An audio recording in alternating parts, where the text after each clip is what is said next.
નમસ્તે વિદ્યાર્થી મિત્રો, ધોરણ 10 વિષય વિજ્ઞાન અને ટેકનોલોજી, ચેપ્ટર નંબર 1 રાસાયણિક પ્રક્રિયાઓ અને સમીકરણો વિશેની આપણે ચર્ચા કરી રહ્યા છીએ.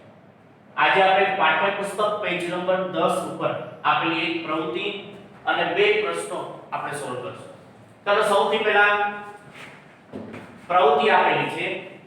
શું પ્રવૃત્તિ આપેલી છે પહેલા એ સમજો. એક કસ્ટડી આશરે 2 ગ્રામ બેરિયમ હાઇડ્રોક્સાઇડ, આ એક કસ્ટડી છે.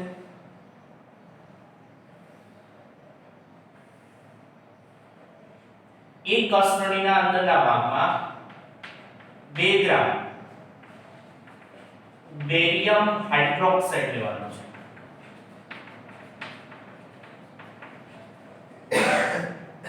તેમાં 1 ગ્રામ એમોનિયમ ક્લોરાઇડ ઉમેરો. હવે આની અંદરના ભાગમાં અંદર દાખલ કરશું NH4Cl, જેને કહેવાય એમોનિયમ ક્લોરાઇડ, અંદરના ભાગમાં દાખલ કરશું. હવે બંને મિશ્ર કરશું તો શું પ્રક્રિયા જોવા મળે છે? ચલો સૌથી પહેલા આપણે પ્રક્રિયા લખી કે પ્રક્રિયા કઈ રીતની જોવા મળશે. અહીં સૌથી પહેલા બેરિયમ હાઇડ્રોક્સાઇડ લીધું છે તો બેરિયમ હાઇડ્રોક્સાઇડ લખી. બેરિયમ હાઇડ્રોક્સાઇડ નું સૂત્ર BaOH નામ થશે બેરિયમ હાઇડ્રોક્સાઇડ. હવે એની અંદર આપણે એમોનિયમ ક્લોરાઇડ નાખ્યું. એમોનિયમ ક્લોરાઇડ નું સૂત્ર NH4Cl, એમોનિયમ ક્લોરાઇડ. હવે આ બંને વચ્ચેની પ્રક્રિયા છે. તો સૌથી પહેલા પ્રક્રિયા સમજી કઈ રીતના જોવા. બેરિયમ હાઇડ્રોક્સાઇડ Ba+2 અને OH- આના આયનો છૂટા પડે. એમોનિયમ ક્લોરાઇડ ની અંદર NH4+ અને Cl-. આ પ્લસ અને આના માઈનસ સાથે જોડાય તો Ba+2 અને Cl- આ બંને જોડાઈ જાય અને સંયોજન બનશે BaCl2+. હવે આવ્યું NH4+ અને OH-. હવે NH4+ માંનો એક હાઇડ્રોજન છે આ OH સાથે જોડાશે અને બાકી વધ્યું શું? એક હાઇડ્રોજન લીધો તો 3 હાઇડ્રોજન અને NH3+ એક હાઇડ્રોજન ના આવ્યો તો H+ ને OH-. H2O સંયોજન છૂટું પડે છે. આમ બેરિયમ હાઇડ્રોક્સાઇડ ની અંદર એમોનિયમ ક્લોરાઇડ સાથેની પ્રક્રિયા થઈ બેરિયમ ક્લોરાઇડ, એમોનિયા અને પાણી બનવાની ક્રિયા જોવા મળે છે. આ પ્રક્રિયા જોશો તો આ પ્રક્રિયાની અંદર બંને વચ્ચે આ કસ્ટડીને હાથ અડાડશો ધીમે ધીમે એના તાપમાનમાં ઘટાડો આવે છે.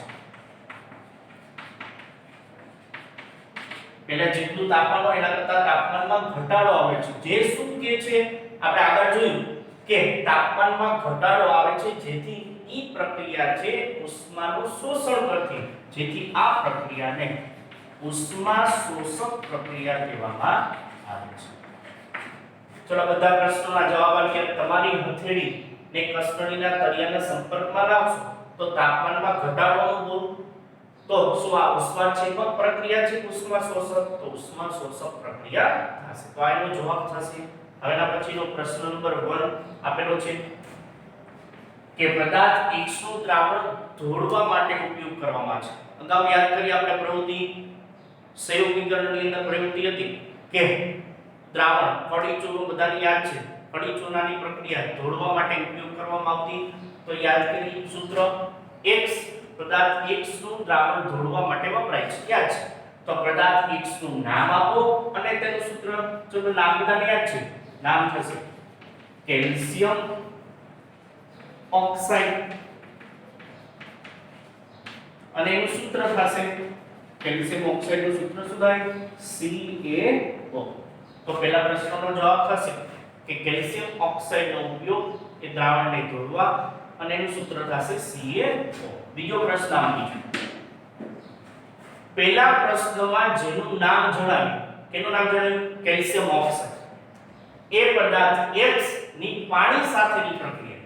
પદાર્થ મેળવો CaO, calcium oxide, calcium oxide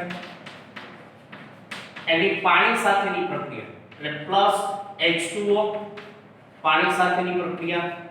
ચલો આપણે બધા પરિચિત છે આ પ્રક્રિયા. કેલ્શિયમ ઓક્સાઇડ ની પાણી સાથેની પ્રક્રિયા કરવામાં આવશે તો CaOH ટ્વાઇસ નામ થશે કેલ્શિયમ હાઇડ્રોક્સાઇડ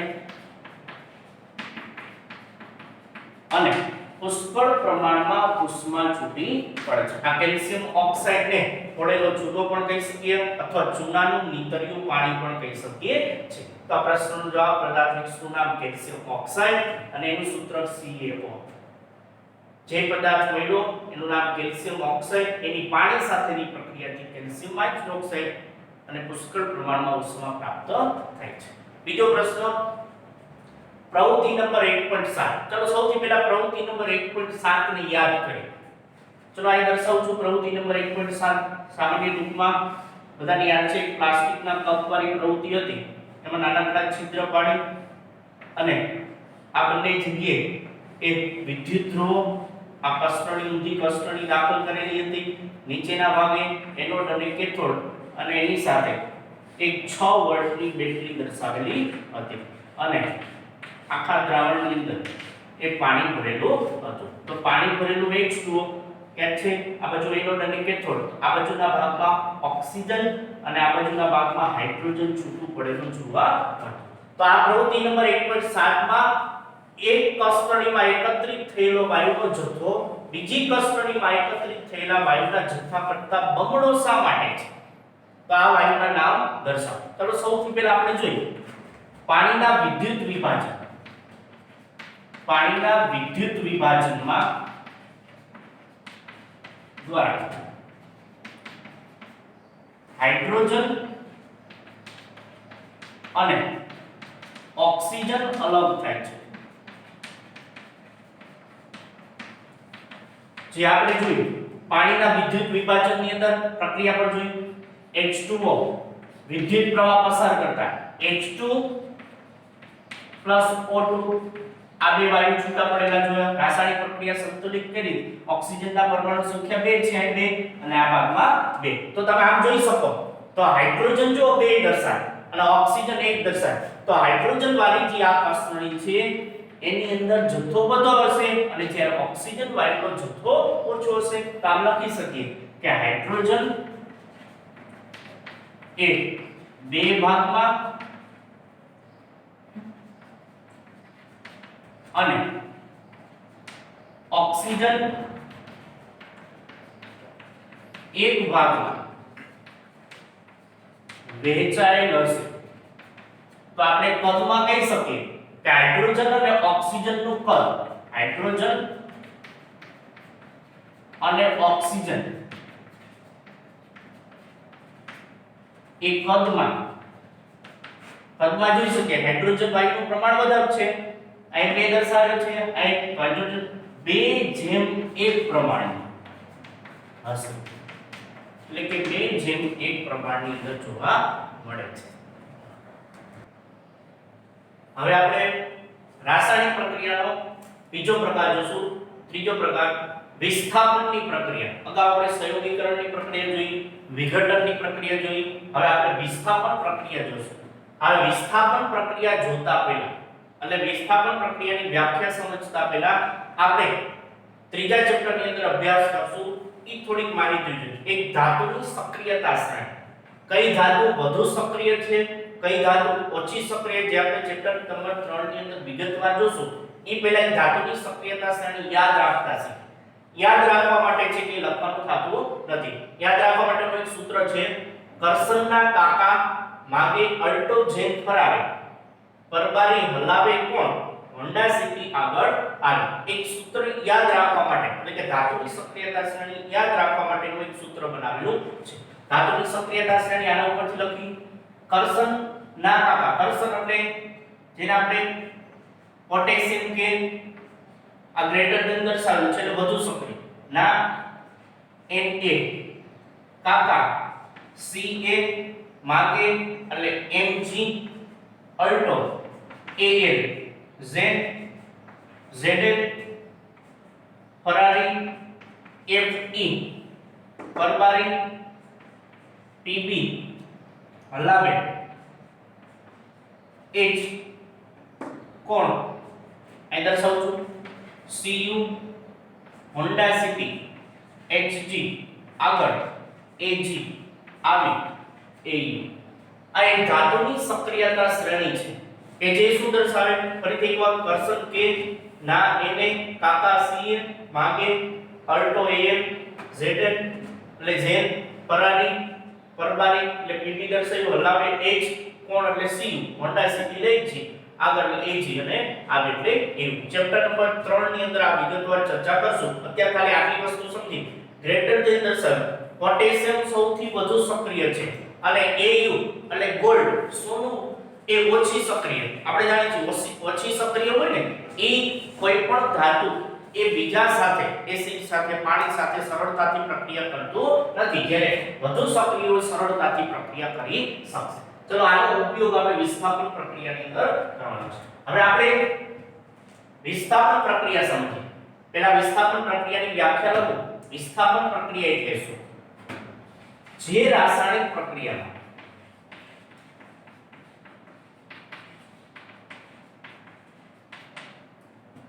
વધુ સક્રિય ધાતુ એક ઓછી સક્રિય ધાતુના ક્ષારના દ્રાવણમાંથી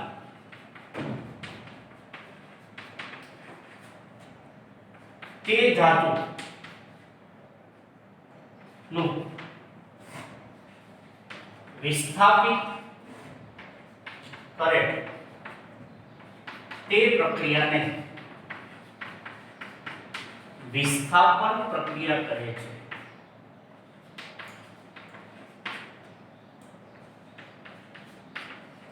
ફરીથી એક વખત વ્યાખ્યા જે રાસાયણિક પ્રક્રિયામાં વધુ સક્રિય ધાતુ એ ઓછી સક્રિય ધાતુના ક્ષારના દ્રાવણમાંથી તે ધાતુને વિસ્થાપિત કરે તે રાસાયણિક પ્રક્રિયાને વિસ્થાપન પ્રક્રિયા કહેવામાં આવે છે ચલો આ વ્યાખ્યા સમજી કે પહેલા એક પ્રવૃત્તિ વિસ્થાપન પ્રક્રિયાની અંદર જોઈ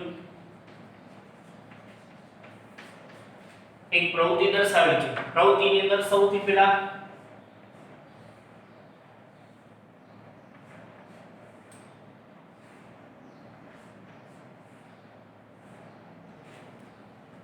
ત્રણ લોખંડની ખીલી લઈશું ત્રણેયનું નામ આપશું A B અને C નામ આપીશું હવે એની સાથે બે કસ્ટડી લેશું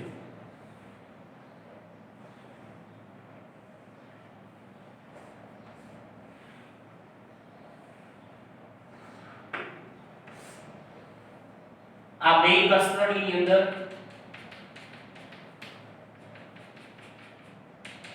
કોપર સલ્ફેટનું દ્રાવણ લેશું એક કસ્ટડીને નામ આપી છે A અને બીજી કસ્ટડીને નામ આપી છે B સૌપ્રથમ ત્રણ લોખંડની ખીલી જેને કાચ પેપર વડે સેન્ડ પેપર વડે ઘસી અને ઉપયોગ લેશું બે કસ્ટડી લેશું જેમાં કોપર સલ્ફેટનું દ્રાવણ એટલે A અને B નામ આપેલું છે હવે A અને B નામ આપેલી લોખંડની ખીલી છે એને B નંબરની કસ્ટડીની અંદરના ભાગમાં દાખલ કરશું એટલે આ રીતના થશે B નંબરની કસ્ટડી લઈ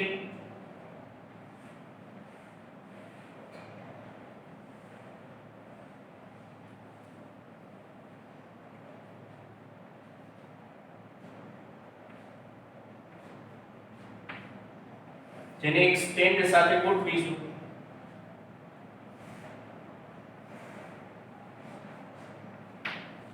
આ B નંબરની કસ્ટડીના અંદરના ભાગમાં શેનું દ્રાવણ છે કોપર સલ્ફેટ નું દ્રાવણ હવે કોપર સલ્ફેટના દ્રાવણની અંદર આપણે બે લોખંડની ખીલી અંદર દાખલ કરી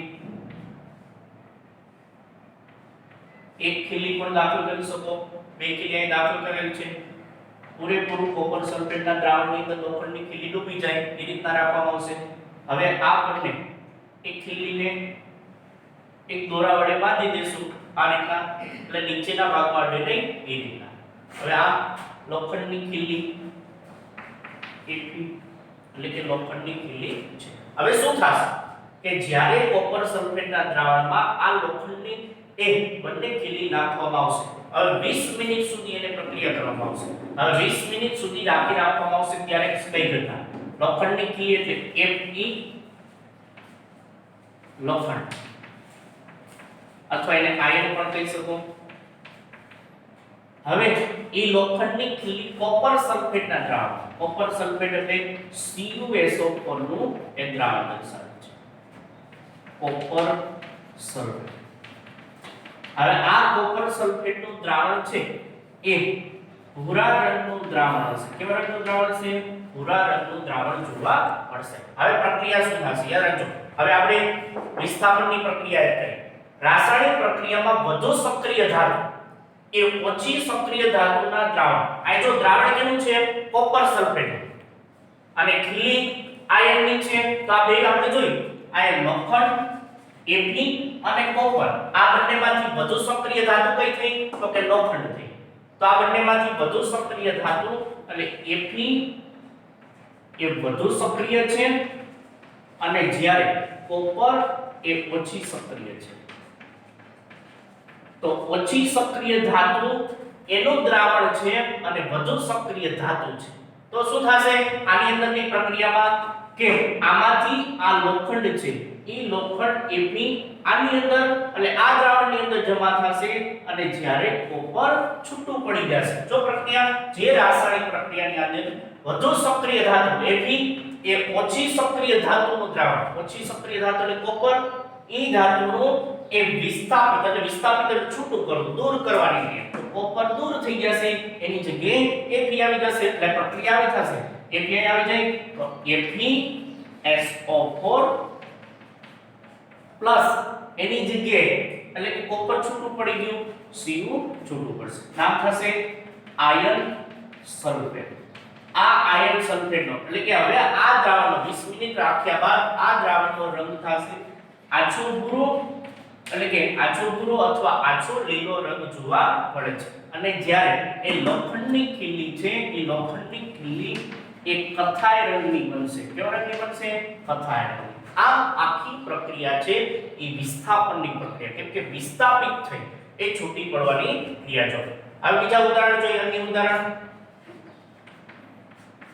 બીજા ઉદાહરણની અંદર શરૂઆત કરીએ તો બીજી કોઈ પણ ધાતુ લઈ શકીએ છીએ. આની અંદર ઉપયોગ એક ઝીંક ધાતુનો Za એની પણ કોપર સલ્ફેટના દ્રાવણ. આમાં પણ તે રીતના પ્રક્રિયા કરી શકો. કોપર સલ્ફેટ દ્રાવણ એની અંદર ઝીંક ધાતુનો ટુકડો રાખશો. તો તમારે સૌથી પહેલા ધ્યાનમાં લેવાનું Za ઝીંક અને કોપર. આ સક્રિયતા શ્રેણીનો ઉપયોગ કરી ઝીંક અને કોપર આ બંનેમાંથી વધુ સક્રિય કોણ છે? તો કે ઝીંક. આ વધુ સક્રિય છે અને જ્યારે કોપર કેવી છે? ઓછી સક્રિય. જ્યારે ઓછી સક્રિય ધાતુનું દ્રાવણ હોય અને ધાતુ વધુ સક્રિય હોય તો જ વિસ્થાપનની પ્રક્રિયા થશે. તો થશે શું? ઝીંક ધાતુ આની જગ્યાએ થઈ જશે એટલે ZnSO4 પ્લસ કોપર છૂટું પડી જશે એટલે Cu છૂટું. હજી એક પ્રક્રિયા જોઈ. આના સિવાય Pb એક લઈ લો તો Pb પ્લસ એટલે કે લેડ પ્લસ કોપર ક્લોરાઇડ નું દ્રાવણ લો. આમાં પણ તમે જોઈ શકો Pb લેડ અને કોપર આ બંનેમાંથી લેડ વધુ સક્રિય છે અને જ્યારે કોપર ઓછી સક્રિય છે. તેથી હવે થશે શું? આ લેડ છે ત્યાં કોપરની જગ્યાએ આવી જશે અને કોપર છૂટી પડી જશે એટલે PbCl2 પ્લસ એક કોપર છૂટું પડે છે. આ વિસ્થાપનની પ્રક્રિયાની અંદર તમે જોઈ શકો કે વધુ સક્રિય ધાતુ બધાની અંદર એ ઓછી સક્રિય ધાતુના છારનું દ્રાવણ, ઓછી સક્રિય ધાતુના છારના દ્રાવણમાંથી તે ધાતુ વિસ્થાપિત છૂટી પાડી દૂર કરી એની જગ્યાએ બીજી ધાતુ ઉમેરાઈ જશે. આમ આ વિસ્થાપનની પ્રક્રિયા એ જોવા મળે છે. હવે આપણે દ્વિવિસ્થાપન પ્રક્રિયા જોઈશું. બોલો આપણે ખાલી વિસ્થાપન પ્રક્રિયા જોયું જેમાં એક ધાતુ જ વિસ્થાપિત થાય. દ્વિવિસ્થાપન એટલે બે ધાતુનું વિસ્થાપન જોવા મળતું. ચાલો સૌથી પહેલા આપણે વ્યાખ્યા સમજી કે જે રાસાયણિક પ્રક્રિયામાં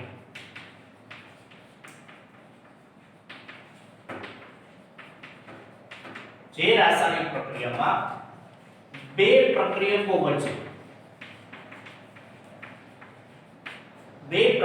વચ્ચે આયનોની આપલે થતી હોય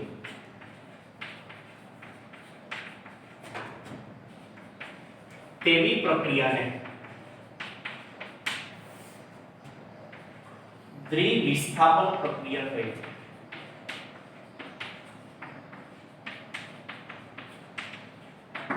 દ્વિવિસ્થાપન પ્રક્રિયા કહેવામાં આવે છે જે રાસાયણિક પ્રક્રિયામાં બે પ્રક્રિયકો વચ્ચે આયનની આપલે થતી હોય તેવી પ્રક્રિયાને દ્વિવિસ્થાપનની પ્રક્રિયા કહેવામાં આવે છે. ચલો પ્રક્રિયા સમજી. આની અંદર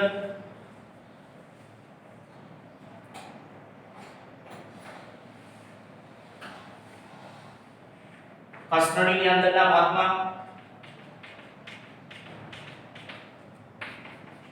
Na2SO4 એટલે કે સોડિયમ સલ્ફેટનું દ્રાવણ લેશું. એક બીજી કસ્ટડી ઉપયોગ લેશું.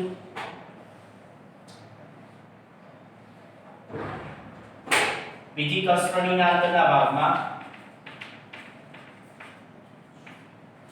બેરિયમ ક્લોરાઇડનું દ્રાવણ, સોડિયમ સલ્ફેટનું દ્રાવણ અને બેરિયમ ક્લોરાઇડનું દ્રાવણ લેવામાં આવે છે. હવે સોડિયમ સલ્ફેટના દ્રાવણની અંદર બેરિયમ ક્લોરાઇડનું દ્રાવણ ઉમેરવામાં આવશે તો ત્યારે પ્રક્રિયા જોવા મળશે. પ્રક્રિયા સમજી. સોડિયમ સલ્ફેટ એટલે Na2SO4 સોડિયમ સલ્ફેટ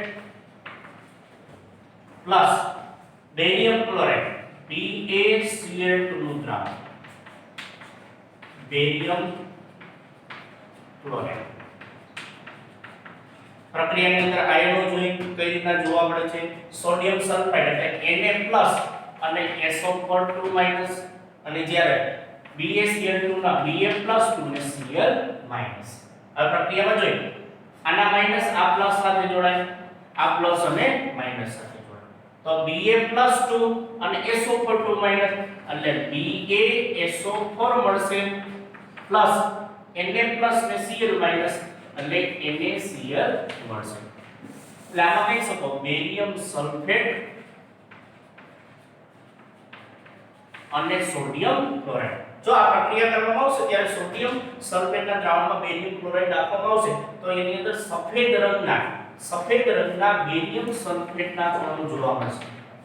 સફેદ રંગના અવક્ષેપ જોવા મળશે કે સફેદ રંગ જે ઉપરના ભાગે અદ્રાવ્ય છે જ્યારે સોડિયમ ક્લોરાઇડ એ દ્રાવણની અંદર દ્રાવ્ય સ્વરૂપે જોવા મળશે. આમાં તમે જોઈ શકો આની અંદર શું થયું કે સોડિયમ સલ્ફેટની અંદર SO4 2- અને આમાં Ba+2 આ સોડિયમ આની સાથે જોડાઈ ગયો અને આ બેરિયમ આની સાથે જોડાઈ ગયો. આમ બેરિયમ સલ્ફેટ અને સોડિયમ ક્લોરાઇડ એટલે આ ધાતુ એટલે કે સોડિયમ ધાતુ આ જગ્યાએ અને બેરિયમ ધાતુ આ જગ્યાએ જોવા મળે છે. જેથી બે પ્રક્રિયકો વચ્ચે આયન Na+ અને Ba+2 વચ્ચે આયનની આપલે Na+ આ મળી ગયો Ba+2 આ આયનની આપલે જોવા મળી. જેથી આવી પ્રક્રિયાને એક દ્વિવિસ્થાપનની પ્રક્રિયા કહેવામાં આવે છે. તો આની અંદર તમે જોઈ શકો બેરિયમ સલ્ફેટના સફેદ રંગના અવક્ષેપ જોવા મળે જેથી આ પ્રક્રિયાને અવક્ષેપન પ્રક્રિયા પણ કહેવામાં આવે છે. વાક્ય સ્વરૂપે લખવું હોય તો લખી શકીએ અવક્ષેપન પ્રક્રિયા કે જે રાસાયણિક પ્રક્રિયામાં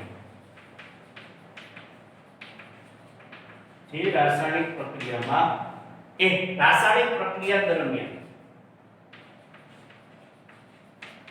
કોઈ પણ જાતના એ સફેદ અવક્ષેપ હોય જરૂરી નથી, સફેદ હોય કોઈ પણ અવક્ષેપ એટલે અદ્રાવ્ય અવક્ષેપ ઉત્પન્ન થાય તો આવી પ્રક્રિયાને અવક્ષેપન પ્રક્રિયા કહે છે. સાવ ટૂંકમાં જે રાસાયણિક પ્રક્રિયા દરમિયાન એ અદ્રાવ્ય એટલે દ્રાવણની અંદર દ્રાવ્ય ન થતા હોય એવા અવક્ષેપ ઉત્પન્ન થતા હોય તો એ પ્રક્રિયાને એ અવક્ષેપન પ્રક્રિયા કહેવામાં આવે છે. એટલે દ્વિવિસ્થાપન પ્રક્રિયા પણ કહી શકીએ અને અવક્ષેપ ઉત્પન્ન થાય છે જેથી અવક્ષેપનની પ્રક્રિયા પણ કહેવામાં આવે છે. આભાર.